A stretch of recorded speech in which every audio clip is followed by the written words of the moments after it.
नमस्कार साथियों, जय हिंद जय भारत। स्वागत है आप सभी का ऑल एग्जाम प्लेस पे। मैं हूं रोहित खेरा। दोस्तों, आज से हम इसमें सीसेट पेपर का डिस्कशन शुरू कर रहे हैं। सीसेट पेपर जो है उसको हम 3 पार्ट में डिवाइड कर रहे हैं। 3 पार्ट में क्यों? क्योंकि यहाँ पर मेनली 3 सेक्शन आपको देखने को मिलेंगे। पहला सेक्शन जो है वो है गद्यांश का, यानी कॉम्प्रीहेंशन, है ना, यानी कॉम्प्रीहेंशन का। सेकेंड सेक्शन जो रहेगा वो रहेगा रीजनिंग का, और तीसरा पार्ट जो रहेगा वो रहेगा मैथ्स यानी गणित का। तो जो सीसेट के हम पेपर डिस्कस कर रहे हैं यहाँ पर एमपीपीएससी के लिए, ये उन बच्चों के लिए बेनिफिशियल हैं जो फॉरेस्ट की तैयारी कर रहे हैं, क्योंकि वहाँ पर आपके सीसेट के भी मार्क्स जुड़ेंगे।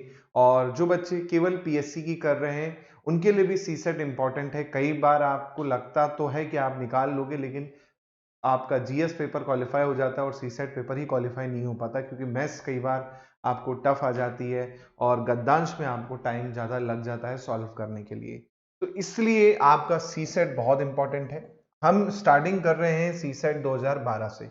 2012 से हम इसमें स्टार्ट कर रहे हैं, उसके बाद 2019 तक के पूरे पूरे पेपर हम इसमें डिस्कस करेंगे। 3 वीडियो आएंगे, पहला कॉम्प्रिहेंशन, ऐसे ही रीजनिंग के क्वेश्चन, ऐसे ही मैथ्स के क्वेश्चन का पूरा डिटेल वीडियो रहेगा जिसमें हम पूरा देखेंगे। चलिए तो बात करते हैं इसमें गद्यांश की। तो गद्यांश की अगर मैं बात करूं तो आपको देखना होगा गद्यांश सॉल्व कैसे करते हैं। सबसे पहले कई बच्चों का रहता है कि सर गद्यांश को सॉल्व कैसे करना है, कम समय पर कैसे करना है। तो पहला जो आपको रूल याद रखना है, कोई भी कॉम्प्रिहेंशन हो, कोई भी गद्यांश हो, उसको सॉल्व करने के लिए कभी भी गद्यांश पहले नहीं पढ़ेंगे। कभी भी गद्यांश पहले नहीं पढ़ेंगे। सबसे पहले आप क्या देखोगे? क्वेश्चन देखोगे, प्रश्न देखें। सबसे पहले क्या देखें? प्रश्न देखें सबसे पहले कि प्रश्न क्या क्या पूछा है। ऐसे नहीं कि पहले कॉम्प्रिहेंशन आया तो कॉम्प्रिहेंशन पढ़ना शुरू कर दीजिए। यही सबसे बड़ी गलती हो जाती है बच्चों की, जिसके कारण टाइम बहुत लगता है। हमें अपना टारगेट देखना है। टारगेट कहां पर मिलेगा? प्रश्न में मिलेगा। प्रश्न में पूछा है कि राम की शादी किससे हुई थी, या राम ने किसे मारा था, है ना, या राम और लक्ष्मण कौन थे। तो ये क्वेश्चन वहां पर जब आप देखोगे, जब आप कॉम्बिनेशन पढ़ोगे तो आपको तुरंत क्लिक हो जाएगा कि हाँ भाई, अभी हमने क्वेश्चन देखा कि राम और लक्ष्मण कौन थे, तो आप बोलोगे राम और लक्ष्मण जो थे भाई थे, है ना। तो वही चीज आपको करनी है। सबसे पहले आपको ओवरव्यू देखना है, जितने क्वेश्चन उसमें पूछे गए हैं, 3 पूछे गए हैं, 4 क्वेश्चन पूछे गए हैं, 5 क्वेश्चन पूछे गए हैं, पूरे क्वेश्चन एक सरसरी निगाहों से देख लो कि भैया क्वेश्चन क्या क्या है। उसके बाद फिर क्या करना? गद्यांश पढ़ना स्टार्ट करना। उसके बाद क्या करना है? आपको कॉम्प्रिहेंशन रीड करना है ना, पढ़ना स्टार्ट करना है, रीड करना है। सबसे पहली चीज ये आपको ध्यान रखना है, घुस मत जाना। कोशिश ये करना कि जल्दी से जल्दी क्या करें, जल्दी से जल्दी हम उसको पढ़ पाए एक सरसरी निगाहों से। और जहां आपको लगा कि हाँ इसका आंसर मिल गया ये क्वेश्चन का, तुरंत क्वेश्चन पे जाएं और तुरंत उसको क्या करें, सॉल्व करके उसको टिक कर दें या फिर अपना साइड में रख लें। ऐसे नहीं कि सब पूरा पढ़ेंगे उसके बाद आंसर देंगे, नहीं। जैसे आपको मिल गया कि राम और लक्ष्मण कौन है, वो लाइन मिल गई, उसको अंडरलाइन करके तुरंत क्या हो गया, क्वेश्चन पे टिक कर दिया कि भैया इसका आंसर ये है पहले वाले का, है ना। ऐसे नहीं कि पूरा इकट्ठा पढ़ लिए फिर ढूंढ रहे हैं, फिर से पढ़ रहे हैं 2 बार 3 बार, ऐसा नहीं करना है बिल्कुल भी। इस चक्कर में क्या होगा, आप 2 बार पढ़ेंगे 3 बार पढ़ेंगे, टाइम वेस्ट होगा और टाइम बहुत कम होता है। ठीक है, तो ये चीजें कुछ टिप्स होती हैं जो आपकी कॉम्प्रिहेंशन को सॉल्व करने के लिए होती हैं। और ये ऐसा टॉपिक है, यहाँ से आपको मार्क्स मिलने हैं। यहाँ पर आपको ज्यादा दिमाग नहीं लगाना है, बस याद रखना है कि भैया हमें स्टार्टिंग कैसे करनी है। टाइम वेस्ट नहीं करना है भाई साहब। कई बच्चे होते हैं कि एक बार पढ़ लेते हैं, फिर क्वेश्चन में आते हैं, फिर दोबारा पढ़ते हैं, उस चक्कर में टाइम वेस्ट होता है। ये अपने को बिल्कुल भी नहीं करना है। चलिए तो स्टार्ट करते हैं पहले कॉम्प्रिहेंशन से। गद्यांश पहला है 2012 सीसेट का पहला गद्यांश है। अब देखिए एक चीज मैं आपको बता दूं, पीएससी में आप देखेंगे कुछ कॉम्प्रिहेंशन आपको हिंदी इंग्लिश दोनों में दे रखे हैं, और कुछ कॉम्प्रिहेंशन केवल और केवल हिंदी में ही मिलेंगे। तो ज्यादातर बच्चे जो इंग्लिश मीडियम से बिलोंग करते हैं, तो आखिरी के आपको तो हिंदी में ही करना है। तो उससे बेटर है जितने भी कॉम्प्रिहेंशन आपको मिल रहे हैं पूरे, उसमें वो सभी ही आप हिंदी में अटेम्प्ट करें, क्योंकि आप भले ही इंग्लिश मीडियम से हैं लेकिन आपको इन शॉर्ट हिंदी वाला तो अटेम्प्ट करना ही पड़ेगा कॉम्प्रिहेंशन। कोशिश ये कीजिए कि सभी हिंदी में अटेम्प्ट करें तो आपका अच्छा रहेगा। अब जैसे ये गद्यांश आपको दे रखा है, देखिए मैंने इसको 2 पार्ट में लिया है क्योंकि काफी बड़ा गद्यांश था। अगर मैं थोड़ा सा इसको एक ही में कर देता तो आपको दिखता ही नहीं, है ना। तो ये इतना बड़ा गद्यांश है ना। यही इंग्लिश में देखिए दे रखा है ना। यही इंग्लिश में देखिए दे रखा है, ठीक है। अब इसके क्वेश्चन है तो हम डायरेक्ट किस पे आएंगे, हम डायरेक्ट यहाँ पर क्वेश्चंस में आएंगे। किस पे आएंगे हम डायरेक्ट क्वेश्चंस में आएंगे। क्वेश्चन से शुरुआत करेंगे। क्वेश्चन में क्या पूछा गया है, जैसे बोल रहा है लोग गरीबी की एक भयंकर बुराई के रूप में शिकायत करते हैं क्योंकि। अब ये क्वेश्चन में बोला गया है कि गरीबी की बुराई का शिकायत करते हैं, क्यों करते हैं शिकायत। पहला है कि वो गरीब खुशहाल नहीं रह सकते, वो जीवन में उपयोगी नहीं हो सकते, वो गरीबी में बहुत कम प्राप्त कर सकते हैं, या वे वास्तविक संतोष प्राप्त करने में असमर्थ होते हैं या रहते हैं। तो यहां पर आप देखिए ऑप्शन दे रखा है, यही चीज आपको देखो इंग्लिश में दे रखा है कि people mourn about poverty as great evil because. अब वही रीजन है ना। तो मैं केवल अभी हिंदी में कर रहा हूं सॉल्व। आने वाले एग्जाम्स में क्वेश्चन आपको दोनों में मिलेंगे, एग्जाम में दोनों क्वेश्चन मिलेंगे, लेकिन कोशिश ये कीजिएगा हिंदी में कीजिए, क्योंकि जो आखिरी का पार्ट होगा जिसमें करीब 4 से 5 गद्यांश होंगे यानी 20 मार्क्स के, वो केवल और केवल हिंदी में देगा आपको सीसेट में। इसलिए हिंदी की आदत बना लेंगे आप तो बहुत अच्छा रहेगा। और उन स्टूडेंट्स को बोलूंगा जो इंग्लिश मीडियम से हैं तो प्रैक्टिस करना शुरू कर दें, पढ़ना शुरू कर दें हिंदी में, क्योंकि आप इंग्लिश के भरोसे मत रहिएगा कि केवल इंग्लिश वाले कर लेंगे तो अपना हो जाएगा। कई बार आप देखते हो कट ऑफ भी क्लियर नहीं हो पाता सीसेट का बच्चों का, है ना। चलिए दूसरा क्वेश्चन देख लेते हैं हम। इसमें क्या बोल रहा है कि लेखक धनिक पुत्रों के साथ सहानुभूति क्यों रखता है, क्योंकि वो नहीं जानते कि गरीब का घर मधुर और पवित्र होता है, गरीब का घर पीड़ादायक चिंता से मुक्त होता है, गरीब का घर सामाजिक प्रतिस्पर्धा से मुक्त होता है। इनमें से आपको बोल रहा है कौन सा कथन सही है ना। ये देखिए इंग्लिश में दे रखा है। ऐसे ही तीसरा क्वेश्चन है इसमें, गरीबों के मध्य से किस प्रकार के लोग पैदा हुए हैं और होंगे। पहला है शक्तिशाली, प्रभुत्वपूर्ण, प्रतिष्ठा प्राप्त, प्रभुत्वपूर्ण, आत्मनिर्भर, प्रतिष्ठा प्राप्त, शक्तिशाली, आत्मनिर्भर, प्रतिष्ठा प्राप्त और ईश्वर से डरने वाले। इसी प्रकार चौथा क्वेश्चन है इसमें, लेखक गरीबों की कुटियों को निर्धन कुटिया क्यों कहता है। वह इन्हें निर्धन कुटिया कहता है क्योंकि। रीजन क्या है भैया कहने का। पहला ऑप्शन है वे साधारण रूप से सज्जित होते हैं, वो दरिद्रतापूर्ण ढंग से सज्जित होते हैं, वो आकर्षक नहीं होती है, या इनमें से कुछ नहीं होता। इसी प्रकार एक क्वेश्चन और है, पांचवा क्वेश्चन, गरीब का घर है, क्या है गरीब का घर, मधुर, खुशहाल एवं पवित्र, पीड़ादायक, चिंता से मुक्त, सामाजिक बुराइयों से मुक्त। कौन सा कथन सही है। ठीक है। अब देखिए यहां पर आप देख सकते हैं एक हमने गद्यांश देखा है, उसके अंदर कितने क्वेश्चन है, 5 क्वेश्चन है। अब हम गद्यांश को पढ़ते हैं और कोशिश ये करेंगे जो क्वेश्चन हमने दिमाग में अभी देखे, अभी आपने देखे, उसको वहीं पर क्लिक करने की। चलिए पढ़ते हैं जल्दी से। लोग गरीबी को एक बड़ी बुराई के रूप में शिकायत करते हैं, ये स्वीकृत विश्वास है। यदि लोगों के पास धन काफी होगा तो वो खुश होंगे तथा उपयोगी होगा। अब देखिए यही क्वेश्चन पहला था कि भैया लोग शिकायत क्यों करते हैं, गरीब लोग एक बड़ी बुराई के रूप में शिकायत करते हैं क्योंकि उनका विश्वास है कि लोगों के पास पैसा होगा तो वो उपयोगी होगा और क्या होगा, खुश होगा। यही क्वेश्चन में देखो आपको मिल रहा है। साथ ही जीवन में ज्यादा कुछ प्राप्त करेंगे, ज्यादा पैसा आ जाएगा तो भैया ज्यादा खरीद सकते हैं। ठीक है। अब देखिए यहां पर पहला क्वेश्चन तो यहीं पे मिल गया, पहला क्वेश्चन तो यही मिल गया। यही बोला गया है कि गरीबी भयंकर रूप की शिकायत करते हैं, क्यों, क्योंकि वे गरीबी में खुशहाल नहीं रह सकते।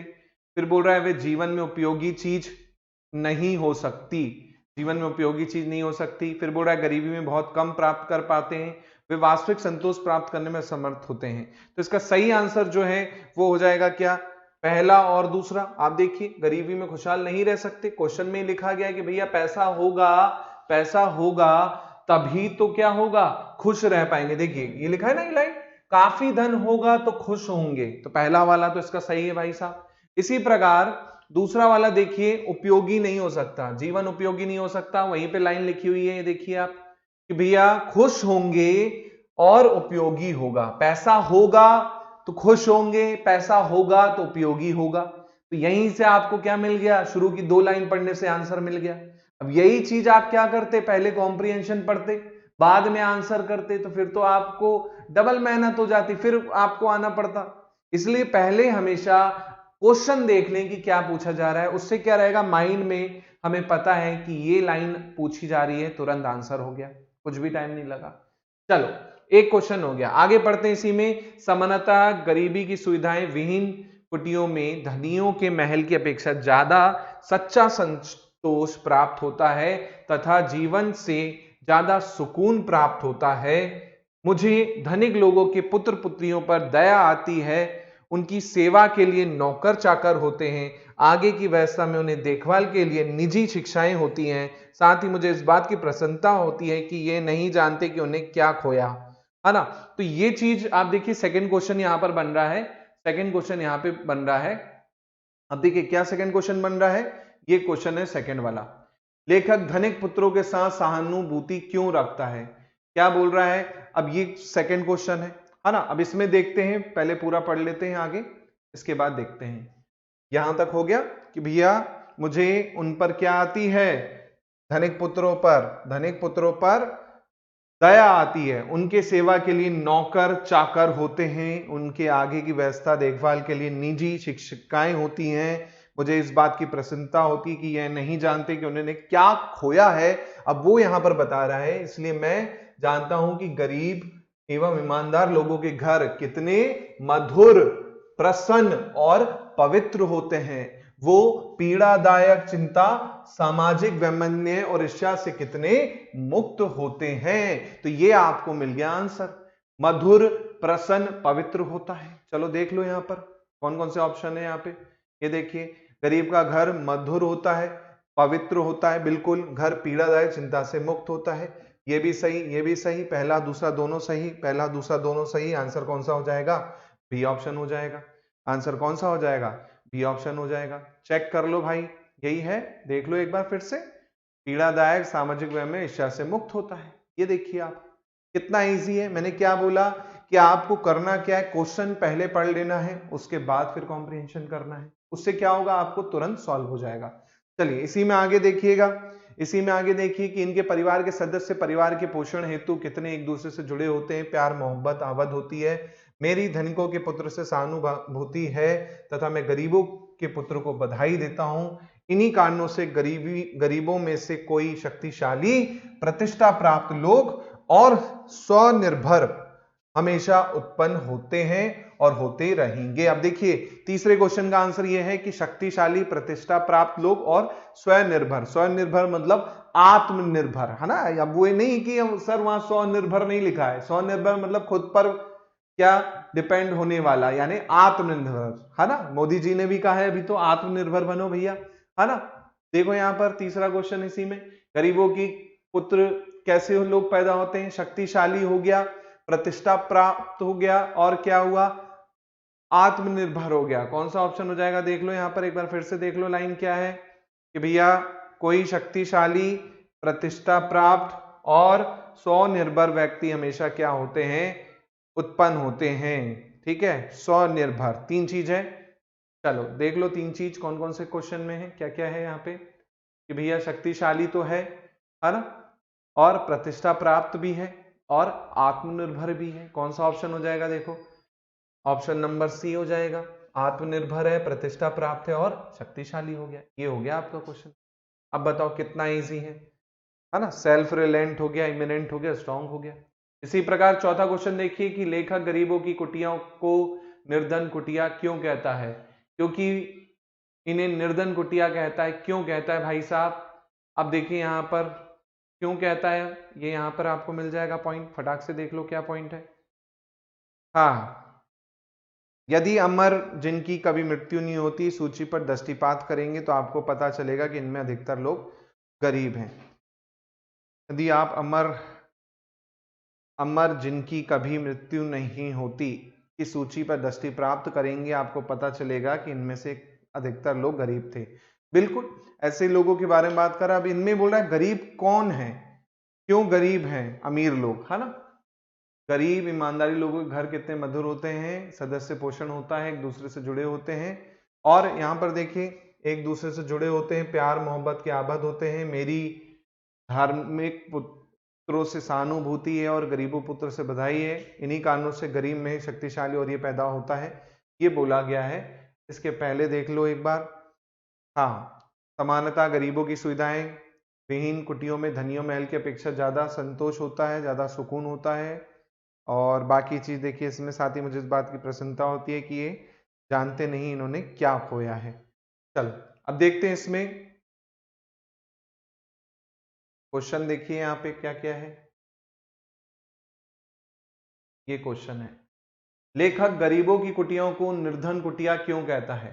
भाई गरीबों की कुटियों को निर्धन कुटिया क्यों कहता है? वे साधारण रूप से सज्जित होती हैं, दरिद्रपूर्ण रूप से होती हैं, है ना, या फिर आपका आकर्षक नहीं होती, या उनमें से कोई नहीं। अब इसका आंसर बताइए क्या होगा, सोचिए इसका आंसर क्या होगा, जल्दी से बताइए, जल्दी से कीजिए आंसर। चलिए, तो आपको पता ही है इसका आंसर क्या है। अमीरों का घर थोड़ा सा अच्छा सजा होता है, गरीबों का उतना सजा नहीं होता, है ना। तो इसका सही आंसर क्या हो जाएगा मेरे प्यारे बच्चों? इसका सही आंसर क्या हो जाएगा भाई साहब? इसका सही आंसर हो जाएगा बी, क्योंकि इनका थोड़ा सा दरिद्रपूर्ण होता है ना, पुअरली फर्निश होता है, अच्छे फर्नीचर नहीं होंगे, अच्छा घर नहीं होगा, डेकोरेशन नहीं होगा, तो ये चीज उसमें बोली है। बट डायरेक्टली आपको नहीं बोला गया है उसमें, क्वेश्चन में बोला अमीरों को कि अमीरों का घर ऐसा होता है, इसका मतलब है कि गरीबों का कैसा नहीं होगा। तो उस कॉन्सेप्ट से आप इसको टिक कर सकते हैं। इसी प्रकार गरीब का घर खालिस्तान होता है। अब आपको ये लाइन पूरी पूरी कॉम्प्रिहेंशन में लिखी गई है, आप देख सकते हैं कॉम्प्रिहेंशन में कि गरीब का घर कैसा होता है। ये देखिए, गरीब का घर कैसा होता है, यह आपको पूरा पूरा इसमें लिखा गया है। क्या है? इसलिए मैं जानता हूं कि गरीब और ईमानदार लोगों के घर मधुर, प्रसन्न और पवित्र होते हैं। मधुर, प्रसन्न और पवित्र होते हैं। तो इसका आंसर आपका आ गया क्या? मधुर, प्रसन्न और पवित्र होते हैं। तो इसमें पहला वाला तो सही है, पहला वाला सही है। इसके अलावा और देखिए कौन सा सही है भाई साहब? मधुर भी होते हैं, ये भी होते हैं, खुशहाल भी होते हैं, पवित्र भी होते हैं, है ना। इसके अलावा दूसरा वाला भी सही है, वहीं पर लाइन लिखी थी, पीड़ादायक चिंता से मुक्त होते हैं। पहला दूसरा सही हो जाएगा। कौन सा ऑप्शन हो जाएगा? सी हो जाएगा। चेक कर लो भाई फिर से, नहीं तो आप बोलोगे सर ने चेक नहीं करवाया। ये देख लो भाई, ये लिखा है साफ साफ, है ना, पीड़ादायक चिंता सामाजिक ईर्ष्या से मुक्त होते हैं, है ना। ये आपका हो गया ये वाला क्वेश्चन, पांचवा क्वेश्चन। अब समझ में आ ही चुका होगा, है ना, समझ में आ ही चुका होगा कि भैया आपको क्या करना है, आराम से क्वेश्चन करना है ना, आराम से क्वेश्चन करना है, कोई दिक्कत नहीं है, बहुत आराम से आप क्वेश्चन को कर सकते हैं, है ना। पीड़ादायक चिंता सामाजिक वैमनस्य और ईर्ष्या से क्या होता है? मुक्त होता है। ठीक है, तो इसका वैसे तीनों होना था, 1 2 3, है ना। एक्चुअल में इसका आंसर जो होना था 1 2 3 तीनों ही होना था, लेकिन ऑप्शन में यहाँ पे नहीं दिया है। अब ये आपके आयोग की गलती है, क्योंकि अगर देखें तो तीनों ही यहाँ पर क्या हो रहे हैं? सही हो रहे हैं। ठीक है, बट कोई बात नहीं, कई बार आयोग ऐसे करता है। अगले क्वेश्चन पे चलते हैं, अगला गद्यांश पढ़ते हैं, सेकेंड गद्यांश। ठीक है, चलिए सेकेंड गद्यांश देखते हैं। ये गद्यांश है हमारा विज्ञान के ऊपर है, कुछ कुछ, है ना। ये इतना बड़ा है। अब यही इंग्लिश में मैंने इसको एक बार में कर लिया है, आप इसको जूम करके देख लेना, स्क्रीनशॉट ले लेना, बाकी इसकी पीडीएफ आपको मिल जाएगी, तो कोई दिक्कत नहीं है, पीडीएफ में भी आप देख सकते हैं। चलिए अब इसमें क्वेश्चन देखते हैं। पहला है कि विज्ञान ने मानव को सहनशील बनाया, उसे चिंतन व तर्क करने योग्य बनाकर, उसे अधिक बुद्धिमान बनाकर, उसे अधिक सभ्य बनाकर, या उसे अधिक खुशहाल बनाकर। इसी प्रकार एक सहनशील व्यक्ति वह होता है जो दूसरों के विचारों को स्वीकार करता है, दूसरों के जिस बात पर विश्वास करते हैं बिना उसे दंडित करता है, किए गए विश्वास कर देता है, पीड़ित लोगों के प्रति क्या रखता है? दया दिखाता है। सहनशील व्यक्ति की बात हो रही है, ध्यान रखिएगा। इसी प्रकार विज्ञान ने बढ़ाया, क्या बढ़ाया भैया? युद्ध का भय बढ़ाया, अन्य लोगों को यातना देने की संभावना को, अनंत शांति की संभावना को, मानव में असहिष्णुता को बढ़ाया। ठीक है, इसी प्रकार अतीत में खूनी लड़ाइयां लड़ी गई वैज्ञानिक प्रगति के कारण, सभ्यता की प्रगति के कारण, विभिन्न धार्मिक विचारों व्यक्ति के कारण, या हथियारों के आविष्कारों के कारण। इसी प्रकार विज्ञान ने मानव को चिंतन एवं तर्क योग करना सिखाया, अशिष्णुता पर नियंत्रण पाने के योग बनाया, खूनी लड़ाइयां लड़ने के योग बनाया। चलिए, तो ये 5 क्वेश्चन इसमें भी हैं। चलो फटाक से पढ़ते हैं। हाँ, विज्ञान ने एक, यहीं से स्टार्ट है, बिल्कुल यहीं से स्टार्ट है। विज्ञान ने कई तरीकों से मानव को खुशहाल बनाया है, जिसके द्वारा मानव प्रदान किए गए लाभों की गणना करना मुश्किल है। आखिर किंतु कम महत्वपूर्ण नहीं, विज्ञान ने लोगों को बदला है। उसने लोगों को अधिक सभ्य, सहिष्णु और सहिष्णु बनाया। तो एक आंसर तो बच्चों यहीं पे मिल गया कि अधिक क्या बनाया भैया, सभ्य और सहिष्णु बनाया है। इसी प्रकार बोल रहा है एक सहिष्णु व्यक्ति जो दूसरों के साथ हस्तक्षेप नहीं करता, भले ही वह समझता हो कि वो लोग गलत हैं, उन्हें अलग तरीके से विश्वास करने के लिए प्रेरित कर सकता है, परंतु उन्हें बाध्य नहीं करता। एक क्वेश्चन देखो यहीं पे मिल गया। फिर बोल रहा है पूर्व में मानव जाति की दुष्टता का कारण यह है कि यहाँ के लोग भिन्न विचार के रखने वाले सहन नहीं कर सके, है ना, कि भैया मैं ये चीज करूंगा, मुझे नहीं पसंद है तो मैं उसका विद्रोह करने लगूंगा, है ना, उस कारण ही जंग वंग होती थी पहले, वो चीज वही बताई गई है। ये भी क्वेश्चन था। इस प्रकार की असहनशीलता विशेषकर धार्मिक मामलों में पाई जाती है। हिंदू मुस्लिम आप देखते हो इस तरह से लोग कर लेते हैं, है ना, एक दूसरे के प्रति धार्मिक भावनाओं को एक तरह से इज्जत नहीं देते, है ना, कि हमारा ही धर्म सर्वश्रेष्ठ है। उस चक्कर में क्या होता है, लड़ाई होती है। जो लोग शासकों के धार्मिक दृष्टिकोण को नहीं मानते थे, उन्हें प्रताड़ित किया जाता था। फॉर एग्जाम्पल मुगल, है ना, मुगल में औरंगजेब जो था वो चाहता था कि सभी धर्म वाले इस्लाम को वो करें। बाकायदा उन्होंने सिख धर्म के गुरु पे भी कितनी यातनाएं की, है ना। तो वही चीज यहाँ पे दिखाई गई है। तथा यहाँ तक कि उन्हें जिंदा जला दिया जाता था, बिल्कुल जिंदा जला दिया अपने सगे भाई को, जो उसका खुद का भाई था उसका सर कलम करवा दिया था, है ना। दारो सिखों के नाम से आपने पढ़ा होगा, है ना। तो देखिएगा, वो तो बात की बात है, हिस्ट्री की बात है। दो विभिन्न धर्मों को मानने वाले खूनी लड़ाइयां लड़ते थे। विज्ञान ने मानव को तर्कपूर्ण होकर असहनशीलता से उत्पन्न होने वाले भाववशों को नियंत्रित करने में समर्थन किया। भैया जो भी ऐसी चीज होगी उसको किसने कंट्रोल किया, विज्ञान ने किया है। वर्तमान में दो भिन्न राजनीतिक विचारधारा वाले देश आपस में निकट आ रहे हैं, क्योंकि वो अधिक से अधिक सहनशील हो रहे हैं।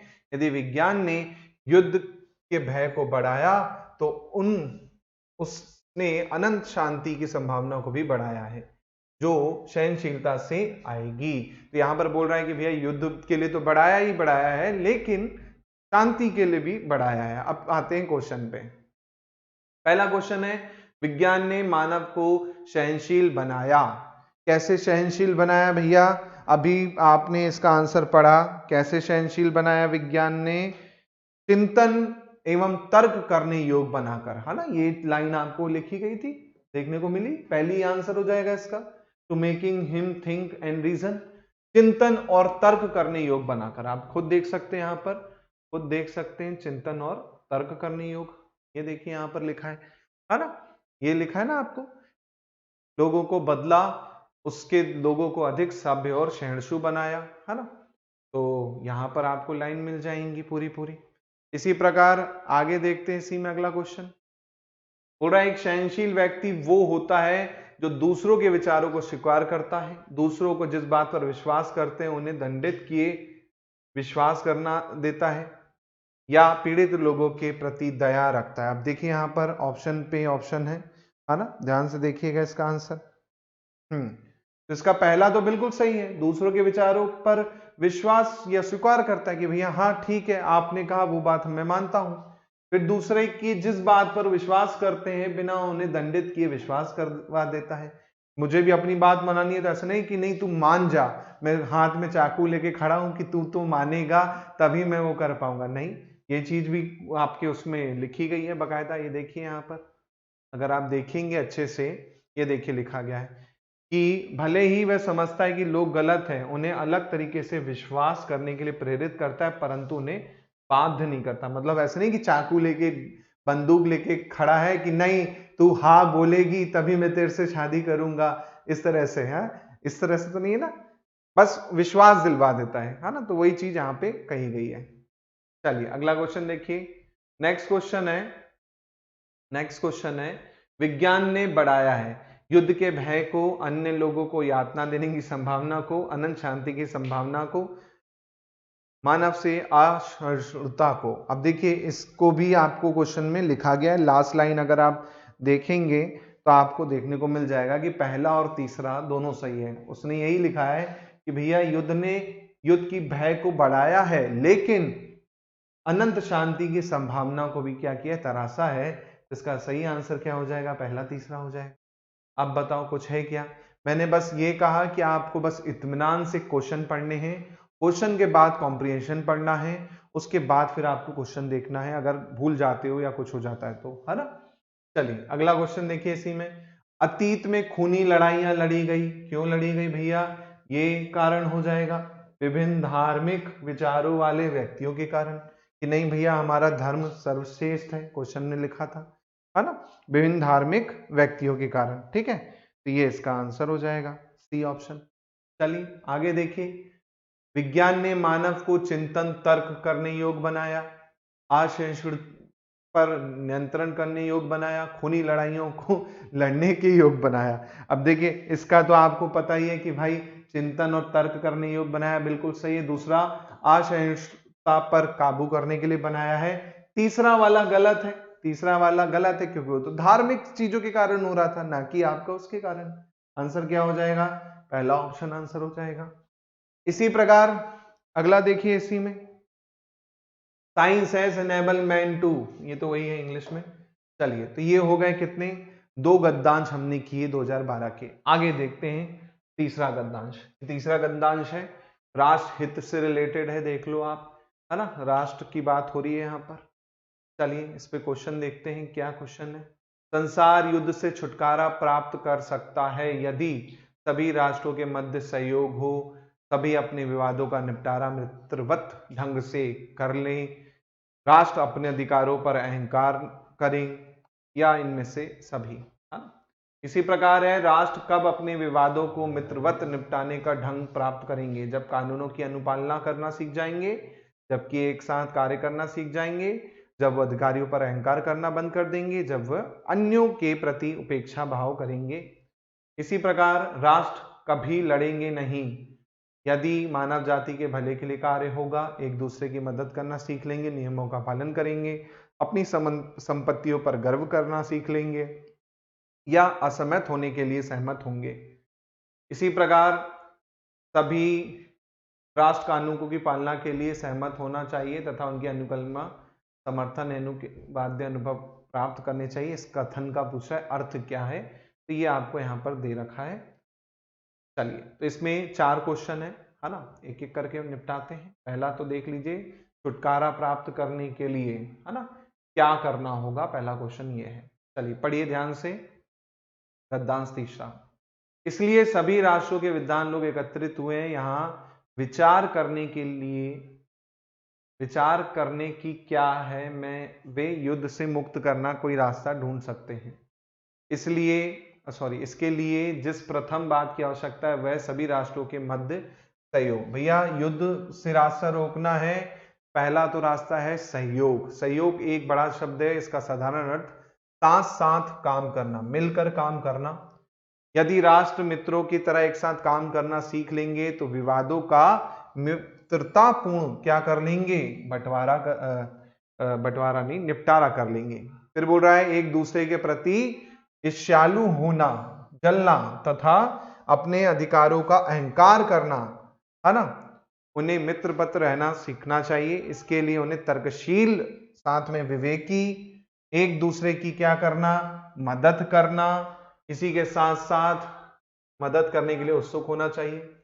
दूसरी जिस बात की आवश्यकता है वह कानूनों का शासन, है ना। दूसरी बात क्या कही है इसने, कानूनों का शासन की है। जिस तरह किसी देश के नागरिक कानून होते हैं वैसे उनका पालन के लिए सहमत होते हैं, उसी तरह राष्ट्रों को भी कानून का पालन करना चाहिए, उनका समर्थन करना चाहिए, है ना।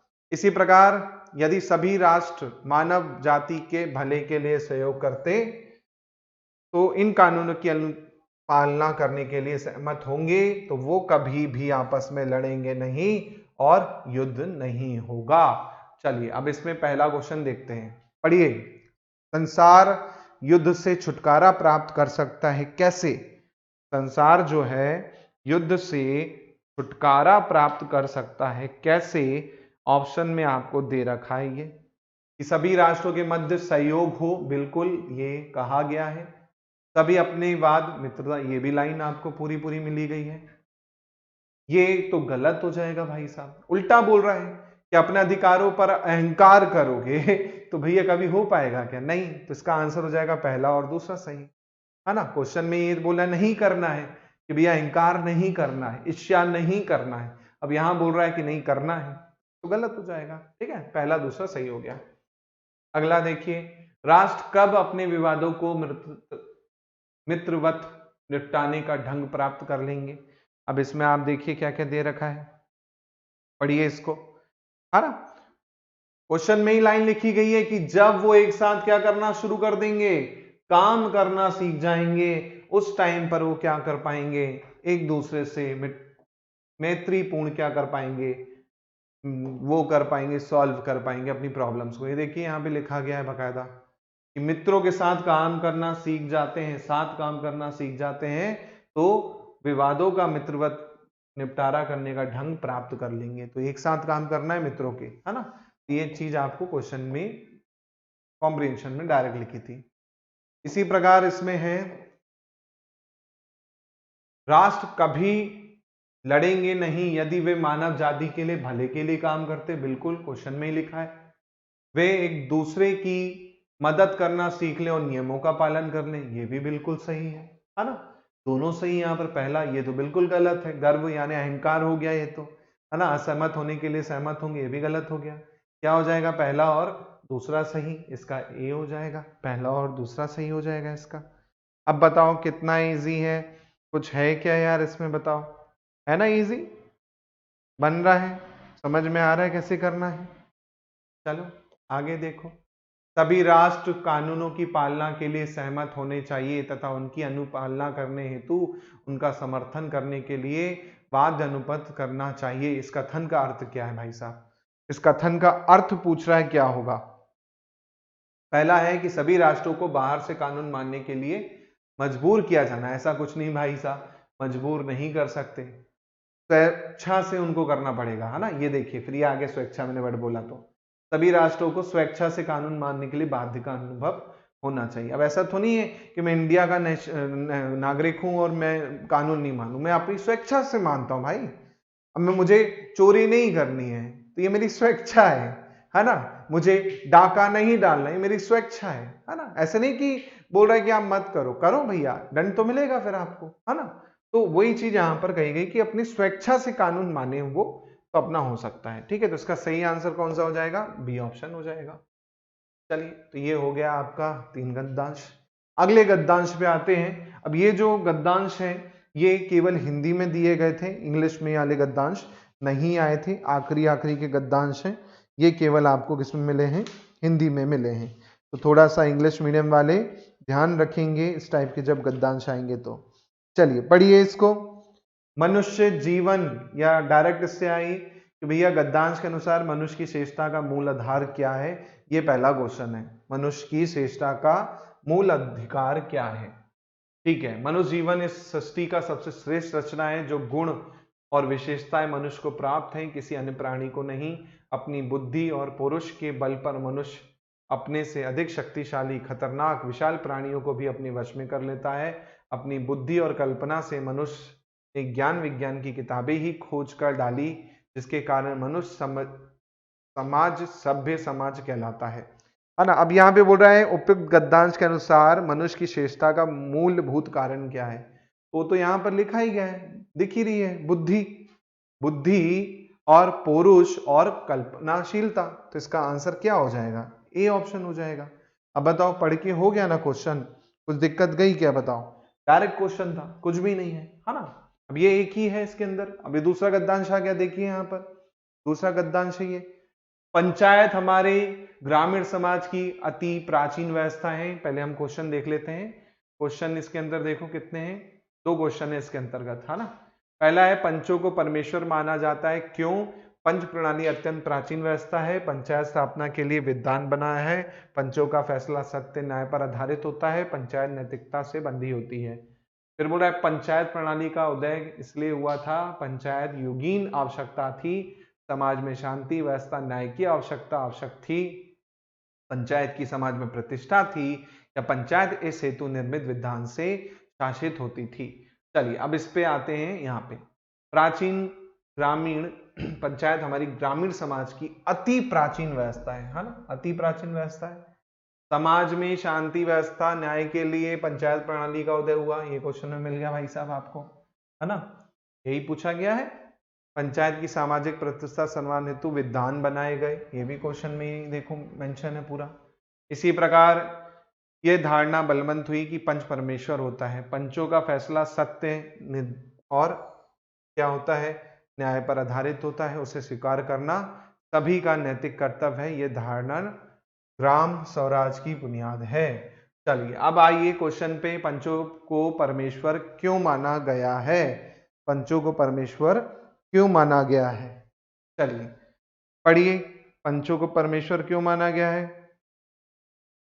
क्योंकि, क्यों माना गया भाई, पंच प्रणाली अत्यंत प्राचीन है, बिल्कुल ऐसा नहीं है।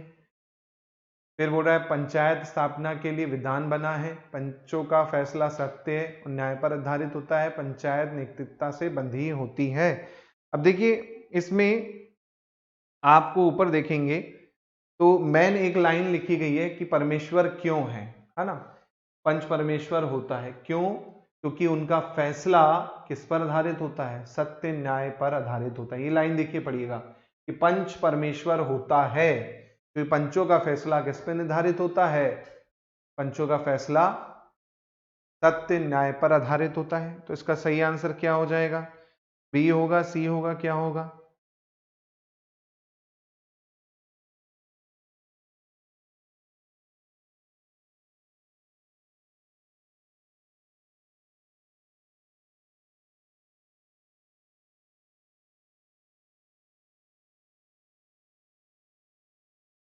चलिए अब देखिए इसमें एक चीज थोड़ा सा कंफ्यूज कर रही है आपको कि सर ये विधान बना है या फिर ये वाला हुआ है।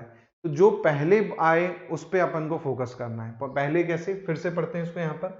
यहाँ पर आप देखिए लिखा गया है कि पंचायत की सामाजिक प्रतिष्ठा और सर्वमान्यता हेतु विधान बनाए गए, है ना, विधान बनाए गए। इससे ये धारणा बलिमंतित होती है कि पंच क्या होता है, परमेश्वर होता है। तो ये एक्चुअल में किसके लिए कहा जा रहा है, विधान के लिए कहा जा रहा है। समझिए ध्यान से कि भाई पंचायत की सामाजिक प्रतिष्ठा और सर्वमान्यता हेतु क्या बनाया गया, विधान बनाया गया। इससे यह धारणा बलवती हुई कि पंच क्या होता है, परमेश्वर होता है। तो भैया एक्चुअल में कारण क्या हुआ, विधान बनाया, उसके कारण पंच को क्या कहा जाने लगा, परमेश्वर करने लगा। उसके बाद फिर बोल रहा है कि पंचों का फैसला सत्य न्याय पर आधारित होता है। तो इसका जो सही आंसर होगा बच्चों वो होगा बी। ये थोड़ा सा ध्यान रखिएगा कि एक्चुअल कारण क्या है, एक्चुअल कारण है कि विधान बनाया जिसके कारण ये धारणा आती है कि पंच क्या होते हैं, परमेश्वर होते हैं। ठीक है, तो इसका दूसरा वाला मत कर दे, सी मत कर देना। कई बार क्या होता है आप लोग गलत कर देते हैं, है ना।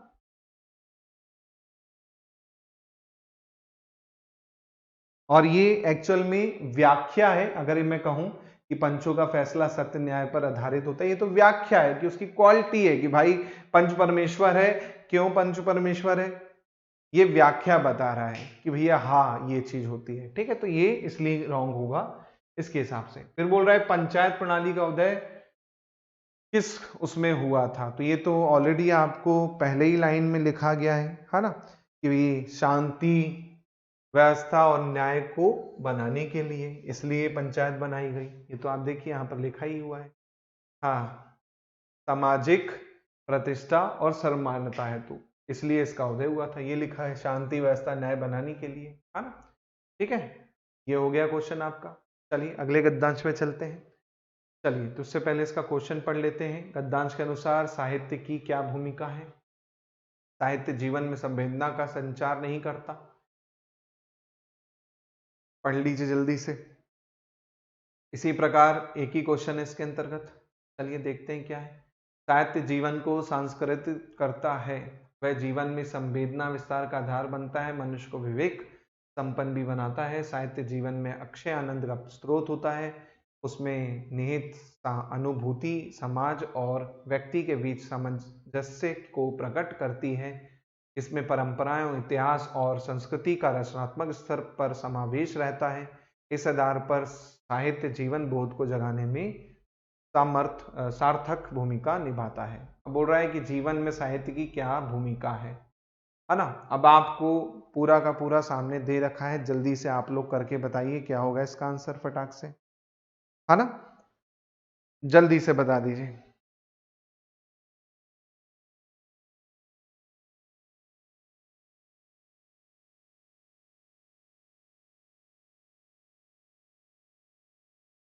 चलो देखो यहाँ पर पहला है जीवन में संवेदना का संचार नहीं करता, ये तो गलत हो जाएगा। करता है भाई साहब, ऊपर देखिए, है ना, विस्तार का आधार बनाता है। फिर बोल रहा है मनुष्य की विवेक संपन्न बनाने में साहित्य का योगदान नगण्य होता है, बिल्कुल गलत है। मनुष्य के विवेक सामान्य बनाता है और यहाँ नगण्य बोल रहा है ना, ये वाला भी रॉन्ग हो गया। फिर बोल रहा है जीवन में वैचारिकता पैदा करता है और साहित्य में अक्षय आनंद का स्रोत होता है। अब देखिए ये लिखा गया लाइन, साहित्य जीवन में अक्षय आनंद का क्या होता है, स्रोत होता है। जाहिर सी बात है, तो इसका सही आंसर क्या हो जाएगा, डी ऑप्शन हो जाएगा। अब इससे इजी मुझे लगता नहीं कि कुछ चीज होगी आपकी। इवन मैथ्स रीजनिंग में आपको मेहनत करनी पड़ेगी, समझना पड़ेगा, लेकिन यहाँ पर तो आपको पढ़ना है, आपकी अंडरस्टैंडिंग कैसी है पढ़ने की उस पर निर्भर करता है। चलिए आगे देखते हैं अगला गद्यांश।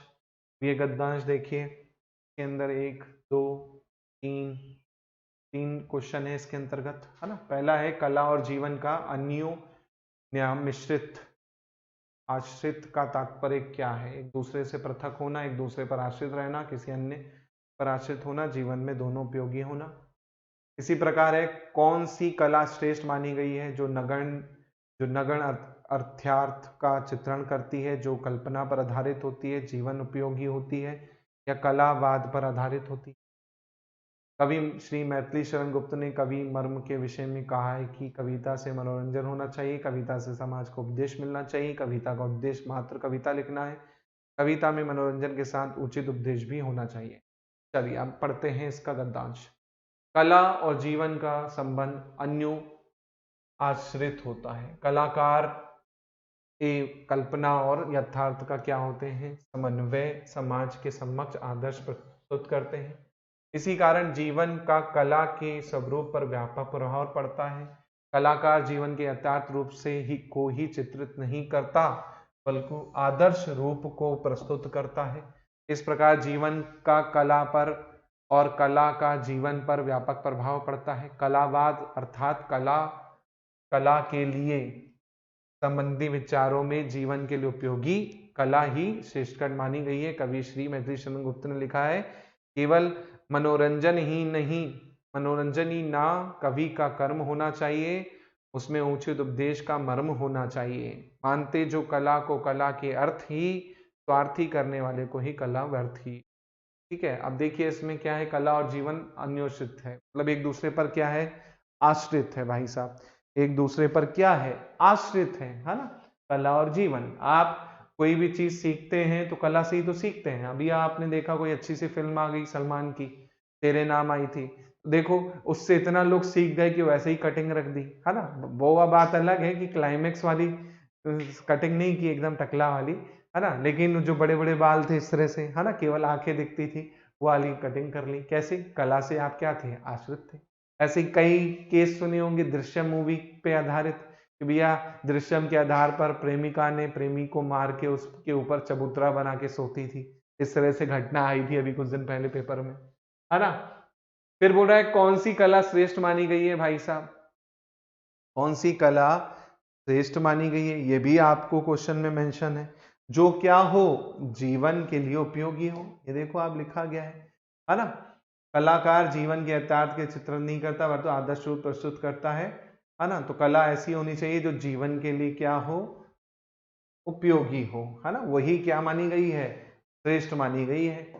चलो आगे देखो, इसी में मैथिली शरण के अनुसार कवि मर्म के विषय में क्या क्या है, कि भैया ये तो आपको पता ही है क्या कहा गया है, कि कविता केवल मनोरंजन के साथ नहीं होनी चाहिए, साथ में क्या होना चाहिए, उसमें एक उपदेश भी होना चाहिए, है ना। ये आपका हो गया, कितना इसी। चलिए आगे देखते हैं। अगला गद्यांश राष्ट्रीयता पे है। 1 क्वेश्चन, 2 क्वेश्चन, 3 क्वेश्चन।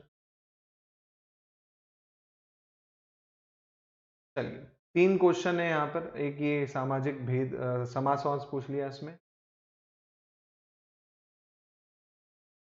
ठीक है। चलिए अब बाकी इसके आगे क्वेश्चन देखिए, पहले ये पढ़ लेते हैं क्या क्वेश्चन है। पहला क्वेश्चन है, हिंदी भारत की राजभाषा है क्योंकि हिंदी राजभाषा के सभी गुण और क्षमता विद्वान है। संपूर्ण हिंदी भाषी प्रांतों की बोलचाल की भाषा। हिंदी क्षेत्र का वर्चस्व देश की राजनीति में रहा। हिंदी में सर्वाधिक पत्र और पत्रिकाएं हैं। चलिए पहला देखते हैं। राष्ट्रीयता किसी देश का मूल अधिकार है। राष्ट्रीयता की भावना को सदस्य करने के लिए राष्ट्रभाषा की भूमिका महत्वपूर्ण होती है। राजनीतिक, सामाजिक, सांस्कृतिक एकता की दृष्टि से राष्ट्र की क्या होनी चाहिए, राष्ट्रभाषा होनी चाहिए। राजनीतिक हो, सामाजिक हो और सांस्कृतिक हो, तीनों का मिश्रण होना चाहिए।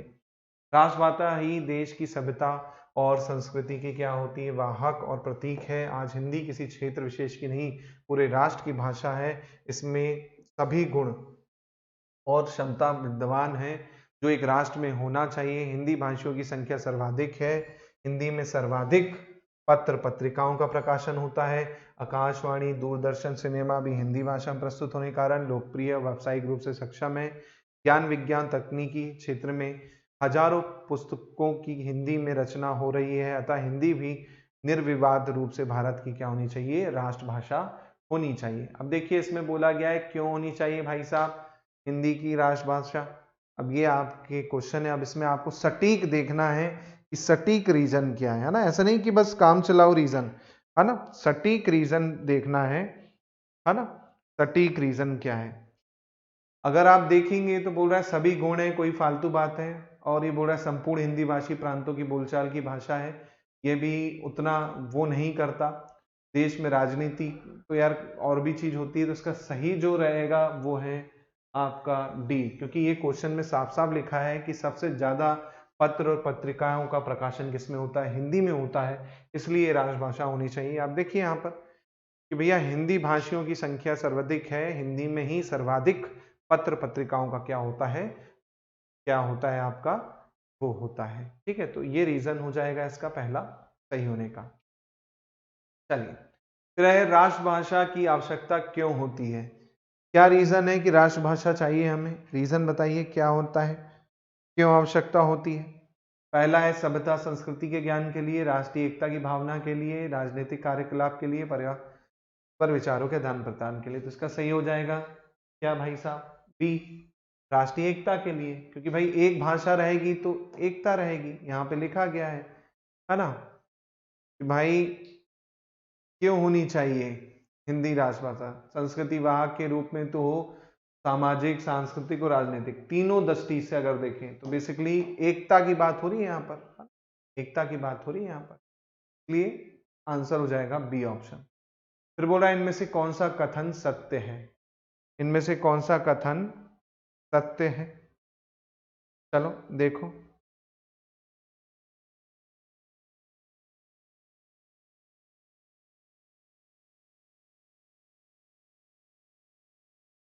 चलो देखो यहाँ पर देखो, इसके पिछले क्वेश्चन में अगर देखें तो ये भी सही है, लेकिन उन्होंने ये भी सही है। अगर ये लाइन देखें तो ये लाइन भी मेंशन है, दोनों ही यहाँ पर सही हो रहे हैं। आयोग ने जो इसका आंसर की दी है ना, माफी चाहूंगा, ए दी है इसकी, लेकिन है यहाँ पर दोनों सही, बट अपन ए पे टिक करेंगे क्योंकि व्यापक रूप से देखें कि इसमें सभी गुण हैं, हिंदी भाषा में सभी गुण हैं, है ना, व्यापक रूप से। पार्शली अगर देखोगे तो पार्शली ये सही है, पार्शली सही है, पूरा नहीं कहूंगा मैं, आंशिक रूप से ये सही है, लेकिन उससे स्ट्रॉन्ग अगर देखेंगे तो पहला वाला है, माफी चाहूंगा, पहला वाला यहाँ पर सही होगा। ठीक है, पहला वाला कर लेना। ठीक है, इसी प्रकार ये वाला तो आपका हो ही गया, है ना, ये वाला तो हो गया कि भैया आवश्यकता क्यों होती है, तो राष्ट्रीय एकता की भावना के लिए क्या होगी, आवश्यकता होगी। इसका अगला है कि इनमें से कौन सा कथन सत्य है। चलो देखो कौन सा कथन सत्य है। ईर्ष्या देश से प्रेरित निंदक सदैव आत्म विभोर रहता है। निंदा करने वाला जीवन में यातना नहीं भोगता, अपनी अक्षमता से पीड़ित निंदक दूसरों की क्षमता से दुख ही रहता है, निंदक चैन से सोता है। अब देखिए निंदक, ये इससे लेना देना नहीं है, अब ये क्वेश्चन आपके अलग आ रहे हैं, है ना। अब ये गद्यांश के अंतर्गत नहीं है, ये हिंदी से रिलेटेड थोड़े से क्वेश्चन है जो आपको पता होने चाहिए इन केस कभी क्वेश्चन आए। अब देखिए भाई, निंदक मतलब जो बुराई करे, तो बुराई करने वाला देश से प्रेरित निंदक सदैव आत्मविभोर रहता है, कभी खुश नहीं रहेगा। आत्मविभोर थोड़ी रहेगा, बिल्कुल गलत है। निंदा करने वाला जीवन में यातना नहीं भोगता, ये तो बिल्कुल गलत है कि भैया बुराई करता रहता है और हमेशा खुश रहेगा, क्या पॉसिबल नहीं है। फिर बोल रहा है अपनी अक्षमता से पीड़ित निंदक दूसरों की क्षमता से दुखी रहता है, ये बिल्कुल सही है कि भैया दूसरों को देखकर जलता है, उसके पास कार है, उसके पास जॉब है, मैं बेरोजगार हूं, हो गया फर्जी है साला, उसने तो पैसे देके सिलेक्शन लिए है ना। तो इस तरह से क्या होता है, निंदक करता है तो वो दूसरों को देखकर क्या करता है, जलता है। तो उसका सही आंसर क्या हो जाएगा, ये। इसी प्रकार देखिए यहां पर कुछ क्वेश्चन है। ईर्ष्या देश, ईर्ष्या देश सामासिक पद में कौन सा समास है। अब देखो बेसिक हिंदी आ जाएगी, वो सचिन सर का काम है हिंदी पढ़ाना अच्छे से, है ना। बट ये क्वेश्चन आया हुआ है हिंदी का, आपको मिल जाएगा पूरा हिंदी का लेक्चर उसमें, है ना। तो आप वहां से भी देख सकते हैं सचिन सर की हिंदी। अब इसमें बोल रहा है कौन सा समास है, तत्पुरुष है, कमधान्य है, द्वंद्व है, या फिर आपका क्या है, बहुब्री है। तो बताइए क्या होगा इसका आंसर।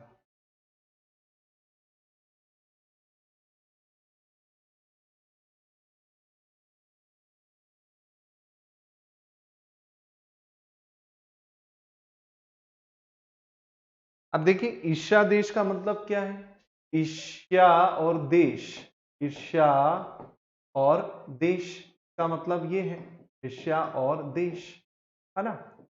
अब ये कौन सा समाज होगा, समास कौन सा होगा बताइए।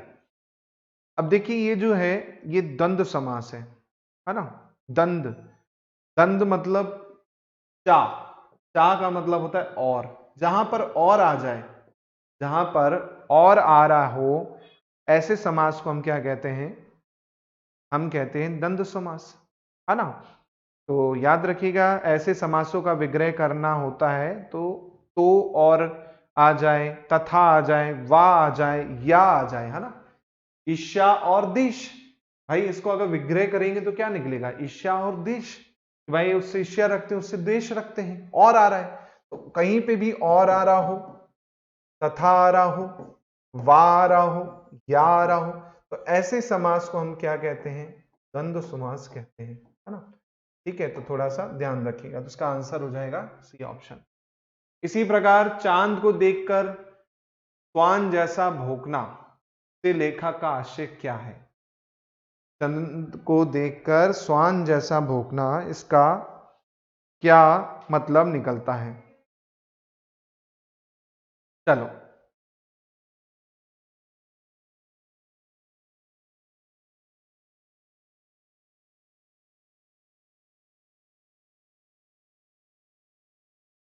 चल पहला है चंद्रमा पर लगे दाग से दुखी होना, बिना कारण चिल्लाना, चांद के सौंदर्य से ईर्ष्या करना, दूसरों के गुणों की अवहेलना और अनगल प्रकाप करना। तो चांद को देखकर श्वान जैसे भौंकने का अर्थ ये होता है कि भैया दूसरे की क्वालिटी देखकर आप क्या कर रहे हो, उसके गुणों को पचा नहीं पा रहे हो और उसकी बुराई कर रहे हो। अरे ये तो ऐसा ही है, फर्जी इंसान है ये, बेकार लड़की है वो, बहुत मेकअप करती है, भले ही सुंदर दिख रही है, बिना मेकअप के आई है, लेकिन लड़कियां क्या कहेंगी, अरे बहुत मेकअप करती है, अनशन मेकअप करती है, तो बुराई करने लगती है। चांद को देख के श्वान जैसा क्या कहेंगे, इसे भौंकना कहेंगे, है ना।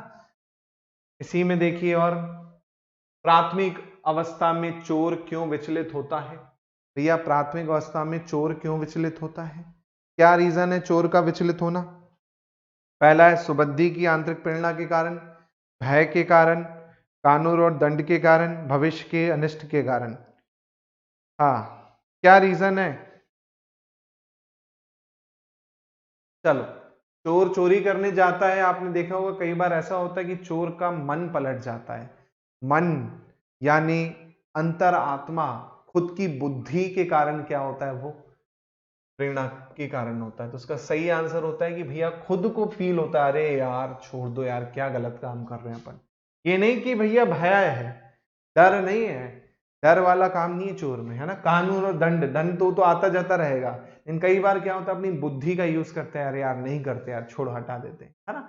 भविष्य का टेंशन नहीं है, भविष्य का टेंशन होता तो चोर बनता क्या, है ना। तो उसका सही आंसर जो होगा वो है सुबुद्धि की आंतरिक प्रेरणा के कारण अंदर से एक होता है ना, कॉलिंग आती है, नहीं यार अपन गलत कर रहे हैं, अपन को नहीं करना चाहिए, इस तरीके से। इसी प्रकार मानव का दानव रूप कब प्रकट होता है भाई साहब, जब वह कर्म का आगा पीछा सोचता है, जब वह शक्तिशाली हो जाता है, जब वह स्वयं को सर्वश्रेष्ठ मान लेता है, जब सुबुद्धि की प्रेरणाएं बंद हो जाती हैं। दानव कब बनता है मानव, मानव दानव कब बनता है। उसका सही आंसर है कि जब सुबुद्धि की प्रेरणाएं क्या हो जाए, बंद हो जाए। वो आपने कहावत सुनी होगी ना, विनाश काले विपरीत बुद्धि। फॉर एग्जाम्पल रावण कितना बुद्धिमान व्यक्ति था, शक्तिशाली व्यक्ति था, लेकिन उसकी बुद्धि चकरा गई और देखिए उसने पूरा का पूरा उसका कुल लेके चला गया, अपने कुल को, है ना, डुबा डाला उसने। तो सुबुद्धि की प्रेरणाएं क्या हो जाए, बंद हो जाए, तब आपका मानव जो है वो किस में कन्वर्ट हो जाता है, दानव में कन्वर्ट हो जाता है। इसी प्रकार किंकर्तव्य विमूढ़ का तात्पर्य क्या है। अब देखो ये बढ़िया से शब्द दे रखा है कि कर्तव्य विमूढ़, है ना। अब इसका मतलब क्या है, ऑप्शन में है अत्यंत मूर्ख होना, कर्तव्य परायण होना, विचित्र परिस्थिति उत्पन्न होना, क्या करें क्या ना करें समझ में ना आना। कि कर्तव्य विमूढ़ा, कि कर्तव्य विमूढ़ा। इसका सही आंसर मेरे प्यारे बच्चों हो जाएगा डी, है ना। क्या करें क्या ना करें, बेसिकली इसका सही मीनिंग है ना। तो ये थे हमारे 2012 की सी सेट में आए कॉम्प्रीहेंशंस, सी सेट 2012 में आए एमपीपीएससी में, है ना, एमपीपीएससी 2012 में आए सी सेट में कॉम्प्रीहेंशंस, और कुछ हिंदी से रिलेटेड, कॉम्प्रीहेंशन के साथ साथ क्या थे, कुछ हिंदी से रिलेटेड शब्द थे, जैसे मुहावरे टाइप के थे, या उनसे आपको मीनिंग निकालनी थी, या आपका समास था। तो थोड़ा सा आपको हिंदी के 2-3 क्वेश्चन देखने को मिल सकते हैं इन केस। बाकी ज्यादातर आप देख रहे हो यहाँ पर कॉम्प्रीहेंशन थे। एक कॉम्प्रीहेंशन में आपने देखा 5 भी क्वेश्चन थे, 4 भी थे, 3 भी थे, 2 क्वेश्चन भी थे। डिपेंड करता है कॉम्प्रीहेंशन कितना बड़ा था कितना छोटा था। ठीक है, तो ऐसे ही आपके लिए मैं कॉम्प्रीहेंशन या और सी सेट के जितने पेपर हैं उसको मैं डिस्कस करूंगा हर क्लास में बढ़िया से। होपफुली आपको मजा आया हो। मिलते हैं अगले लेक्चर पे। बहुत बहुत धन्यवाद। जय हिंद, जय भारत।